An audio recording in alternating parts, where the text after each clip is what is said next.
There is a level of internal freedom that makes people look at you with genuine confusion. And today, you will discover exactly how to reach it. Have you ever met that person who receives criticism and doesn't flinch? Who gets insulted and remains completely still? Who watches others scramble for approval while they stand unmoved? While everyone else is defending themselves in their minds for the next 3 hours, they have already forgotten the interaction. While everyone else is crafting the perfect comeback, they are focused on what actually matters. And you know what people say about them? That's not normal. There is an ancient samurai principle, forged in the blood of feudal Japan, that produces exactly this kind of terrifying composure. They called it Fudoshin, the immovable mind. And once you understand how to cultivate it, you will never give your power away again. But there is a cost. This practice is not for everyone. It requires you to murder the part of yourself that has been running your life since childhood, the part that needs to be seen, validated, and confirmed. The part that makes you human, yes, but also makes you weak. Before I show you the exact path, recognize that this helps me understand where you are right now. This is for those who are serious about transformation. Let us begin. Chapter 1. The Awakening of the Reactive Mind. Consider the state of the modern professional. You might be respected by colleagues and confident in appearance, but you are likely dying inside. Most people suffer from a problem that eats them alive. They cannot handle criticism. A superior questions your strategy in a meeting, and you spend the next 4 hours replaying the conversation, building arguments, crafting responses, defending yourself to an invisible jury that only exists in your mind. A client expresses doubt about your approach, and you lie awake that night constructing the perfect explanation, the perfect justification, the perfect defense. An anonymous comment online calls you arrogant, and you spend your lunch break writing a response you will never post, deleting it, rewriting it, obsessing over it. The pattern is always the same. Someone questions you. Immediate cortisol spike. Heart rate increases. Jaw clenches. Mind shifts into war mode. The next 2 hours, sometimes 2 days, are consumed by mental rehearsals of what you should have said, what you will say next time, how you will prove them wrong, how you will make them see. Every single time, you tell yourself this is the last time, that the next criticism will not touch you, that you have developed thicker skin. But the next day, the cycle repeats. A look, a comment, a question, and you are right back in the mental prison. You may have tried everything modern psychology offers: cognitive behavioral therapy to reframe your thoughts, meditation apps teaching you to breathe through discomfort, self-help books about radical acceptance and letting go, affirmations about your inherent worth. None of it works, because you are treating symptoms instead of understanding the disease. You are addicted. Addicted to external validation. Addicted to the need for others to see you a certain way. Addicted to defending the image you have constructed. And like any addiction, it controls you completely. The breaking point for most comes from pure exhaustion. Tired of defending, tired of proving, tired of the constant mental warfare required to maintain a constructed identity. If you stopped defending your identity, would that identity even exist? Ancient wisdom, rather than modern self-help, provides the answer. Warriors who faced actual death handled criticism and doubt differently. They maintained composure when everything was at stake. That is the essence of Fudoshin. Chapter 2. The Samurai Secret. In the Sengoku period of Japan, a samurai's life depended on one thing above all else. Not his sword skill, not his tactical knowledge, his mind. Specifically, the stability of his mind under pressure. A samurai who could be provoked into anger would break formation. A samurai who needed to prove his courage would take reckless risks. A samurai who feared being shamed would hesitate at the critical moment. These warriors died. Their need for validation became their execution. The samurai who survived cultivated Fudoshin.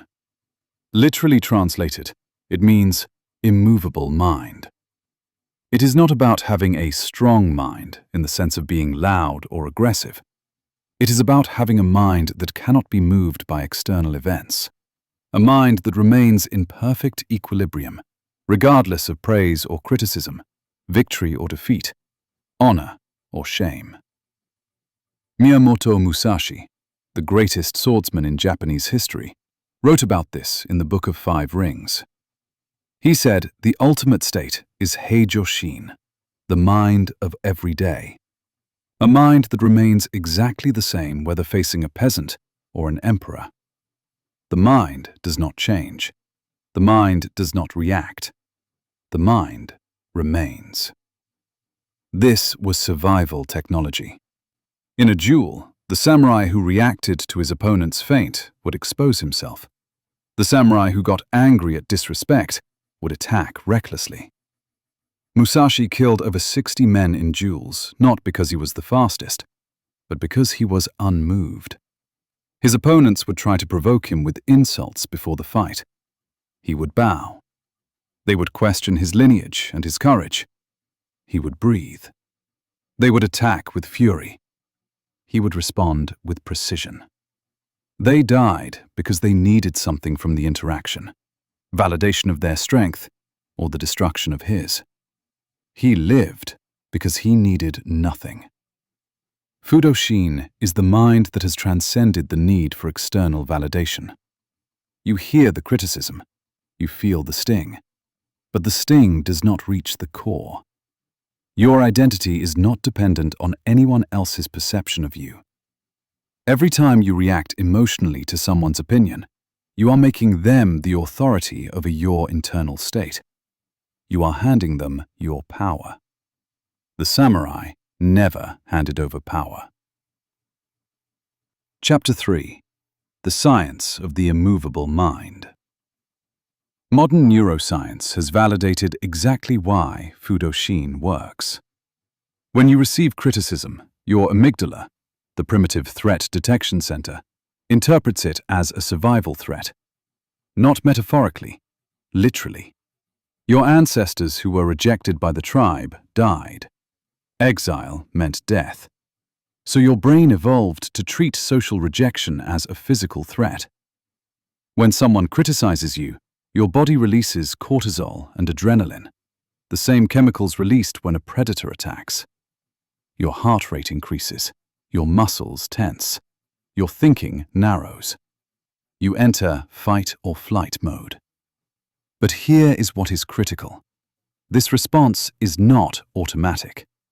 There is a gap between the stimulus and the response, a fraction of a second, where your prefrontal cortex can intervene.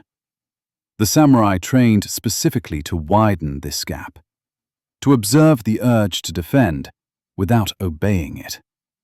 When you practice this consistently, the neural pathways connecting external events to emotional reactions begin to weaken. The prefrontal cortex strengthens its override capability. You develop response flexibility. To cultivate this, you must begin the mirror practice. Every morning, sit in active meditation. Deliberately recall recent criticisms. Bring each memory into full focus and observe what happens in your body. The tightness in your chest, the heat in your face, the urge to mentally argue back. And do nothing. Just observe, like watching clouds pass. In the first week, your nervous system will scream to defend. Every cell in your body will demand you resolve the discomfort by winning the argument. But if you sit and let the storm rage without obeying it, something shifts. The intensity of the reactions begins to decrease. The emotion arises, but it moves through you instead of hooking into you.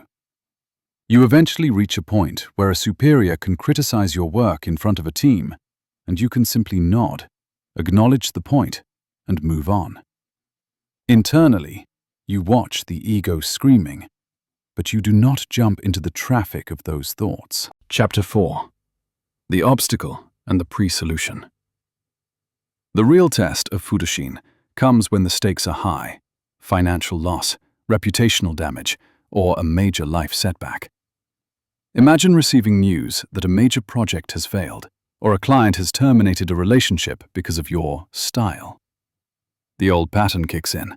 You want to draft a 3-paragraph explanation. You want to provide evidence. You want to defend your approach. Your finger hovers over the send button. This is the moment to remember. Defending yourself will not change the external outcome. It will only satisfy your need to be seen as right. It feeds the addiction. Silence in these moments is not an acceptance of the accusation. It is a refusal to play the game. During these high-pressure windows, your ego will go into full rebellion. It will tell you that silence is weakness. It will tell you that your reputation is at stake. But the samurai did not rely on motivation. They relied on identity. Motivation is a feeling that fluctuates. Identity is a decision. If you decide you are no longer someone who needs external validation, that identity does not negotiate. When people look for weakness or an explanation and find nothing, they become confused.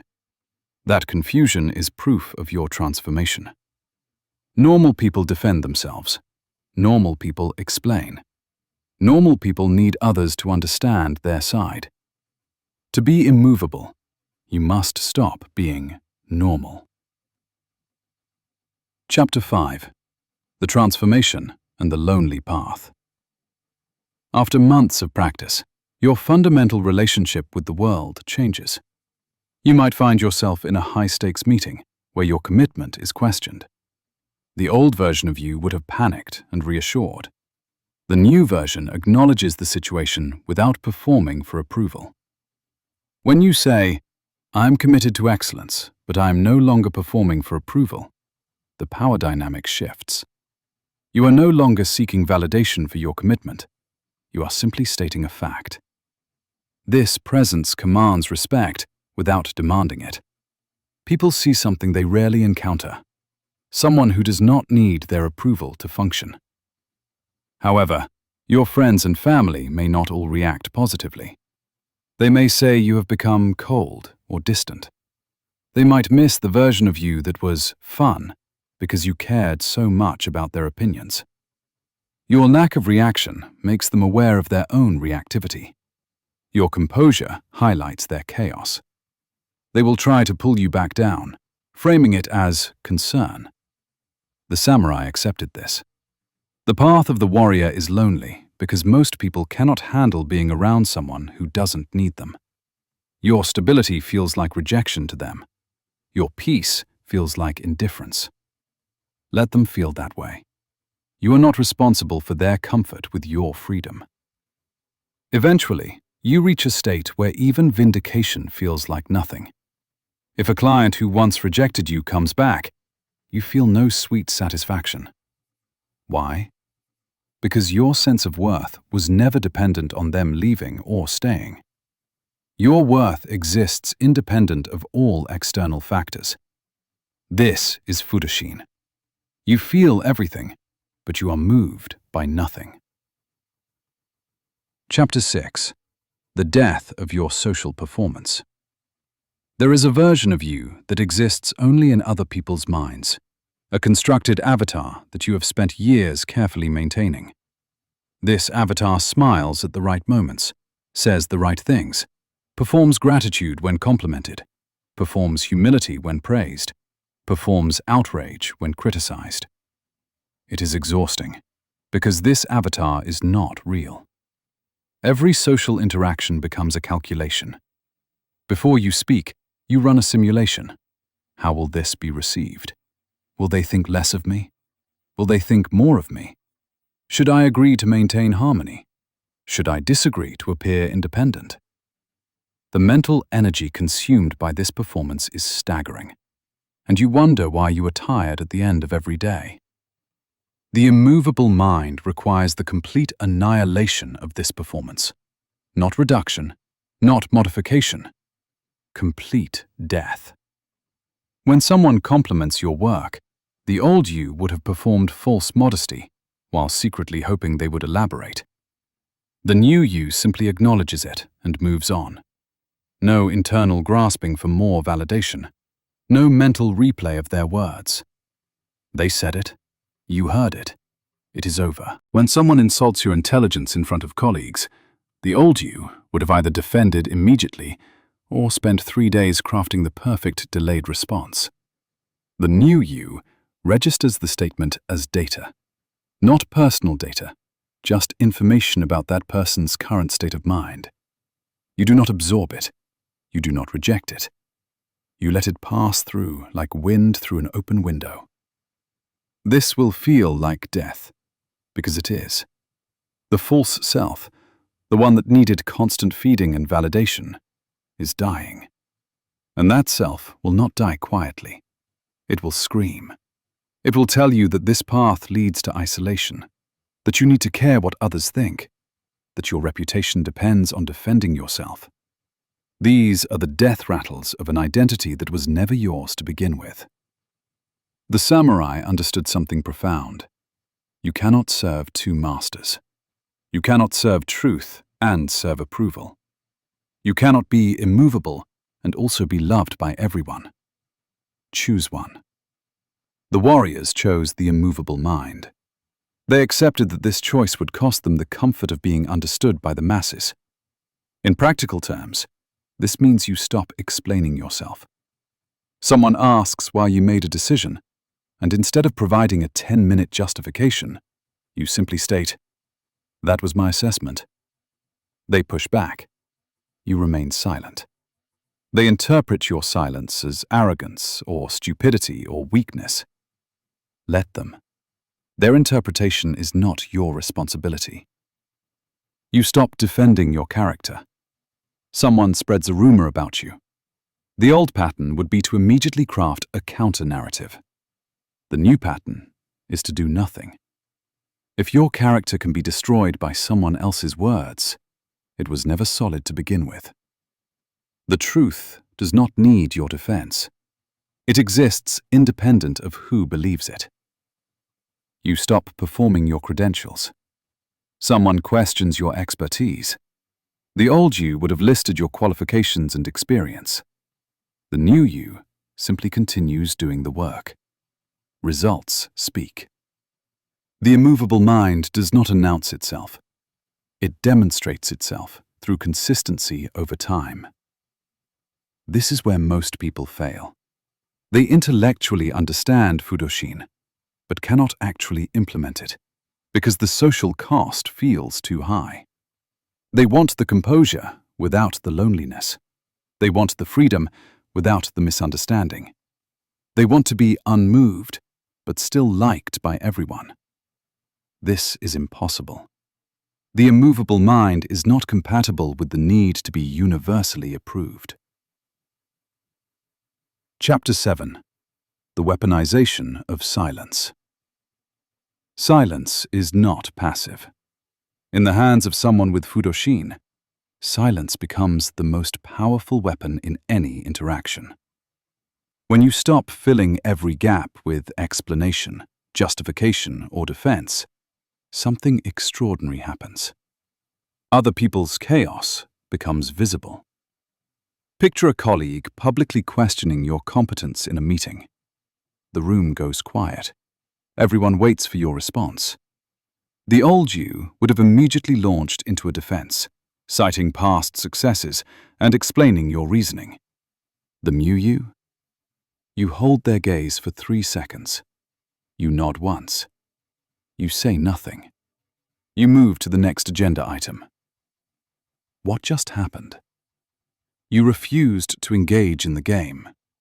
Your silence forced them to sit with their own accusation. Without your reaction to feed on, their statement hangs in the air, unsupported. The other people in the room are not thinking about your competence anymore. They are thinking about why this person felt the need to attack. Your silence redirected all attention back to the source. This is not a strategy. Strategies are calculated performances. This is a natural consequence of the immovable mind. When you genuinely do not need to defend yourself, silence becomes effortless. You are not holding back words. There simply are no words to hold back. The urge to defend has been extinguished. The samurai used this in psychological warfare. Before a duel, opponents would attempt to provoke a reaction. They would insult family lineage, question courage, and mock fighting style. The master swordsman would stand in perfect stillness. This silence was terrifying because it revealed absolute confidence. A man who can be provoked is a man with doubt. A man who cannot be provoked has transcended doubt. In your professional life, this manifests as an unshakable presence.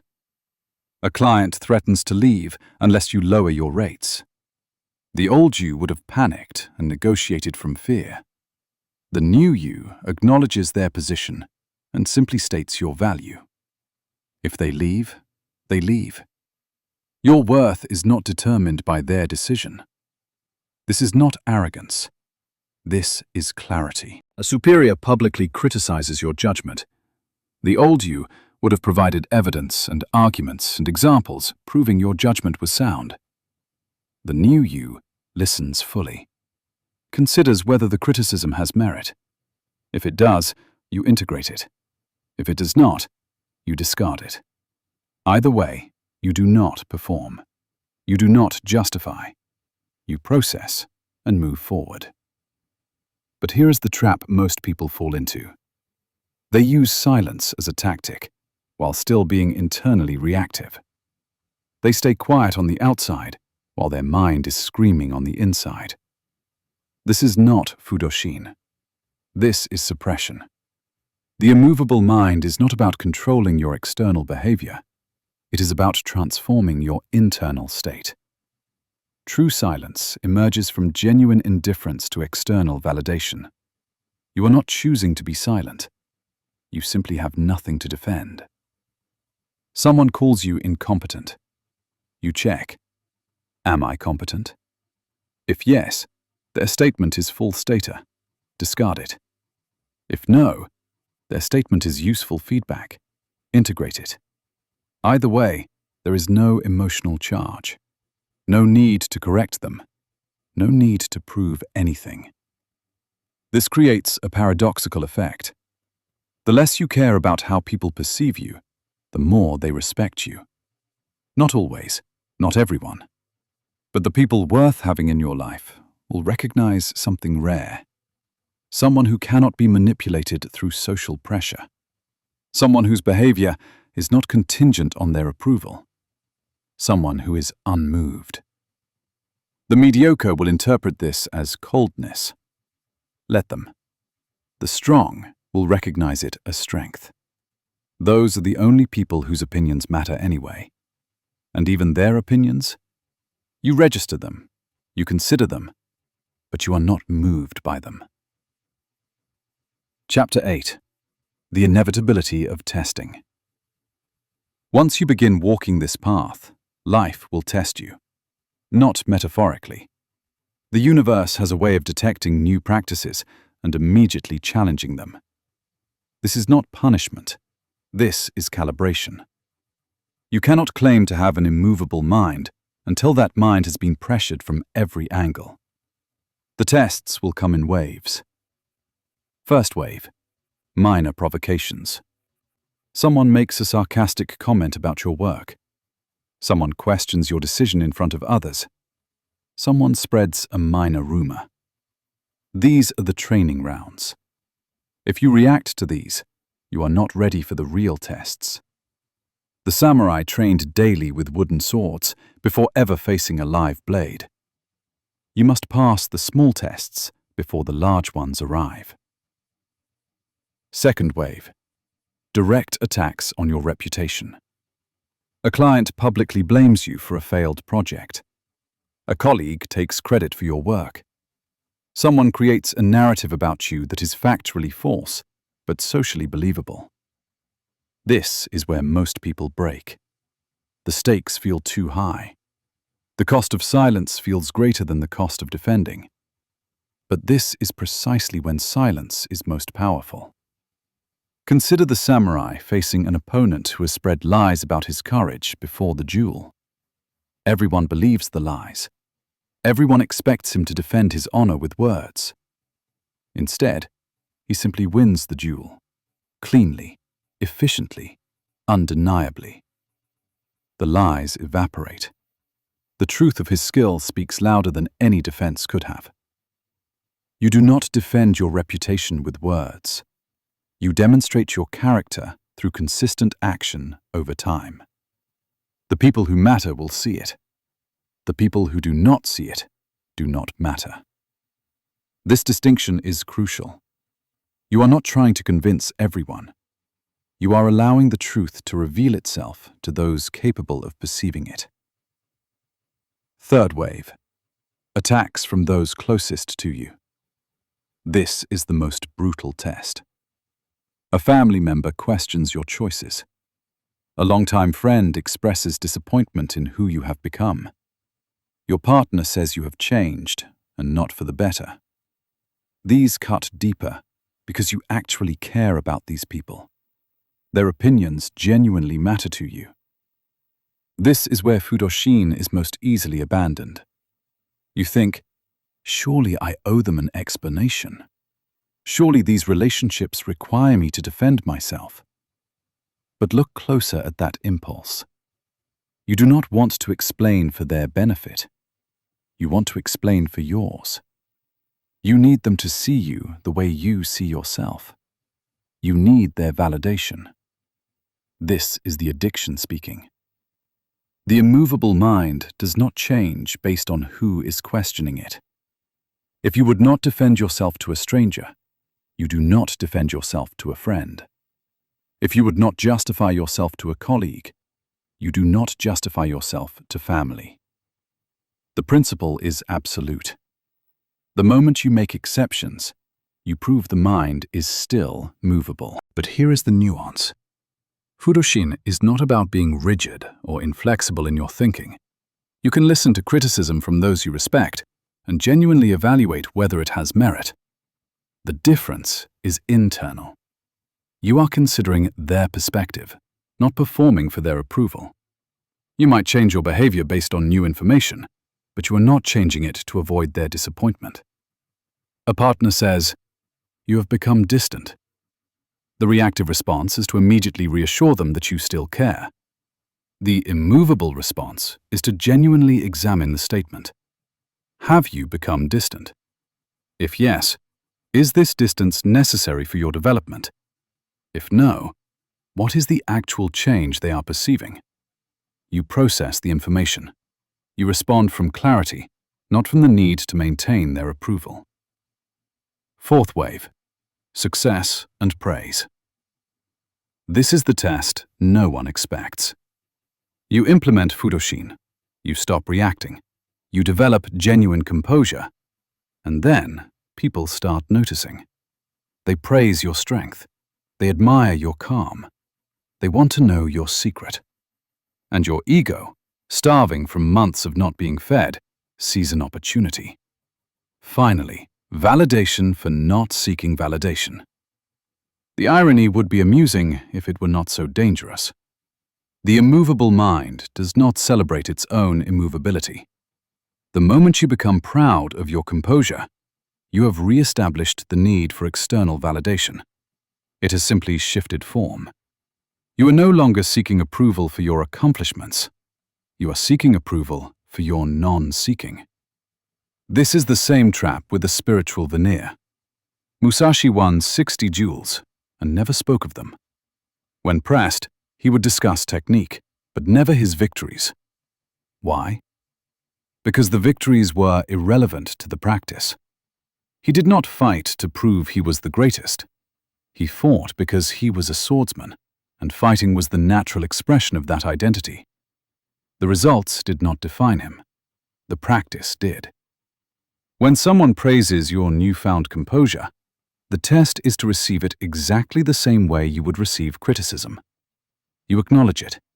You do not grasp for more. You do not internally celebrate. You do not use it as evidence that you are winning at Fudoshin. It is just data. Someone has observed a quality. You have heard their observation. It changes nothing about your practice. The final test has no form. It is the test of ordinariness. Can you maintain the immovable mind when nothing is happening? When there is no criticism to not react to? When there is no drama to stay composed through? When life is simply proceeding normally? This is where the practice solidifies into identity. You do not practice Fudoshin. You are Fudoshin. The mind remains immovable because it has forgotten how to move. Chapter 9. The Integration and the Invisible War. After you have survived the testing phase, something subtle shifts. The practice stops feeling like practice. The conscious effort to not react dissolves into an automatic state of non-reaction. This is not because you have suppressed your emotions. It is because the neural pathways that connected external events to internal turbulence have been completely rewired. A colleague insults you in a meeting. You register the words. You notice there is no corresponding emotional response. Not because you are controlling it. The response simply does not arise. It is like watching someone try to start a fire with wet wood. The fuel is there, but it will not ignite. This is true Fudoshin. The mind has become genuinely immovable. But here is what no one tells you about reaching this state. The war does not end. It becomes invisible. The external attacks continue, but you are no longer fighting them. Instead, you are engaged in a different battle.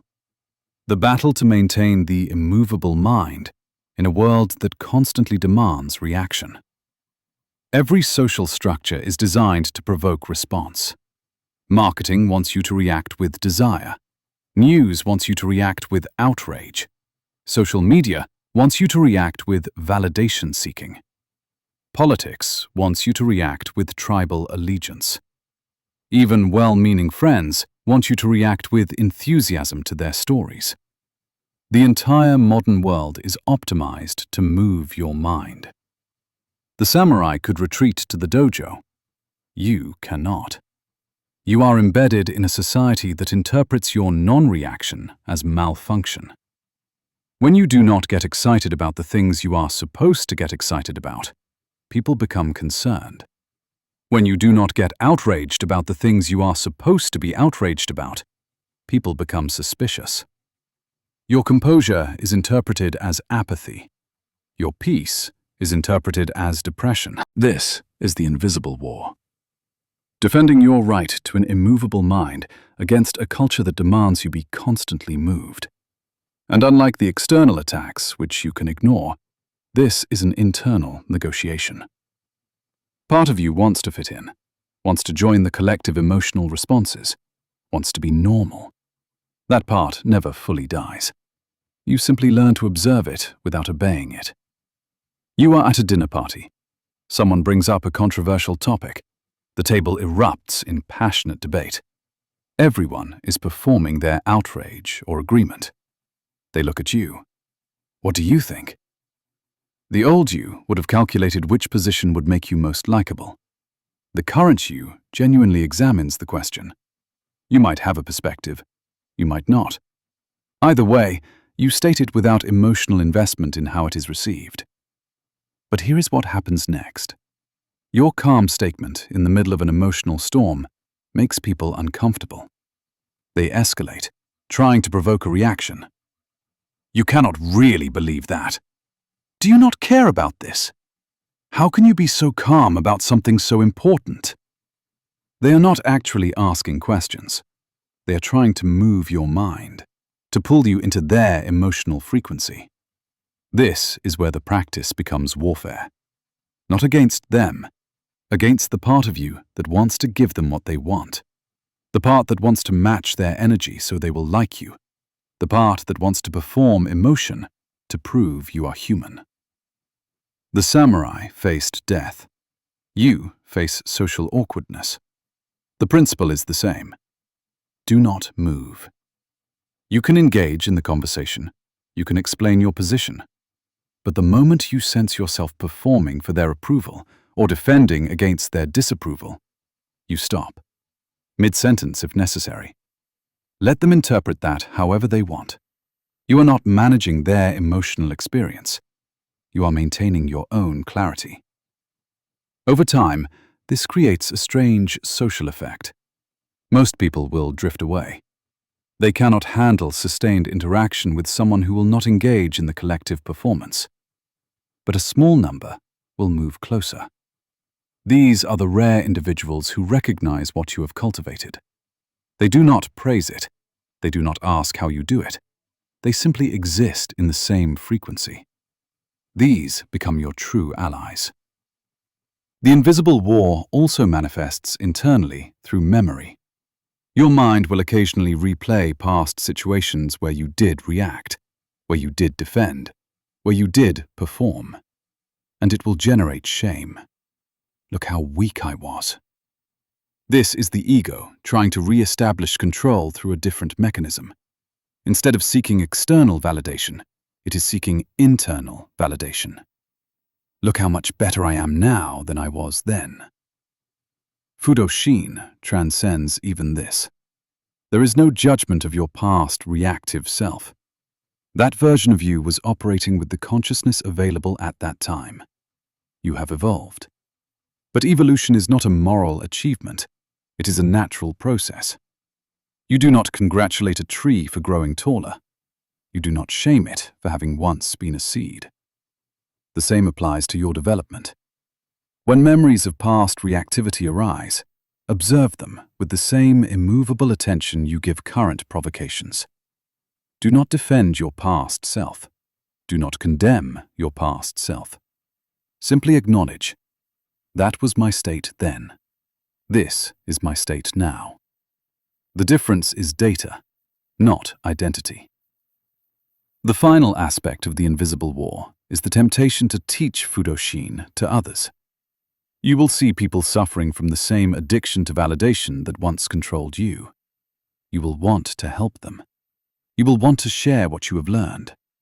This impulse, while compassionate, is often ego in disguise. You want to be seen as someone who has the answer. You want to be validated for your growth by helping others grow.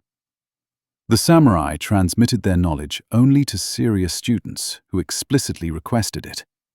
They did not proselytize. They did not try to save people from their suffering. They understood that each person's path is their own. You cannot give someone an immovable mind. They must forge it themselves through their own practice and their own battles. If someone genuinely asks how you maintain such composure, you can share. But the moment you sense yourself trying to convince them or prove the value of the practice, stop. That is ego. That is the return of the need for validation. Your practice speaks for itself through your behavior over time. The people ready to receive the teaching will recognize it without you performing it. The invisible war never ends because the world never stops trying to move your mind. This is not a problem to solve. This is the condition of existence. The immovable mind is not achieved once and then maintained effortlessly. It is a continuous practice of returning to center after each attempted disturbance. The difference is that with time, the returns become instantaneous. The mind moves for a fraction of a second and then immediately stabilizes. Eventually, even that fraction disappears. The challenge: 90 days to freedom. You have a choice. You can go back to the prison, back to the exhausting performance of managing everyone's perception of you, Back to the mental warfare of defending your constructed identity. Back to being controlled by every comment, every criticism, every questioning look. That is the comfortable path, where you fit in with everyone else who is quietly suffering the same addiction. Or you can begin the practice, the path of Fudoshin. It requires you to sit in the discomfort of not defending yourself, when every cell in your body is screaming to do so. It requires you to let people misunderstand you without correcting them, to let people think poorly of you without justifying yourself, to let your ego die without resuscitating it. This is the death of the false self, and death is never comfortable. But on the other side of that death, freedom. The kind of freedom that makes other people uncomfortable, because it proves that everything they think is necessary is actually optional. When you implement Fudoshin, you are not just changing a habit, you are changing your fundamental relationship with existence. 90 days. That is the commitment. 90 days of the mirror practice. 90 days of observing reactions without obeying them. 90 days of sitting in the discomfort of being misunderstood. The composure that makes others uncomfortable is the only composure worth having. The mind that cannot be moved by external validation is the only mind worth cultivating. Fudoshin, the immovable mind. The samurai knew it. Now you know it. The question is, are you warrior enough to practice it? Go sit. Go observe. Go practice. The immovable mind is waiting for you to claim it.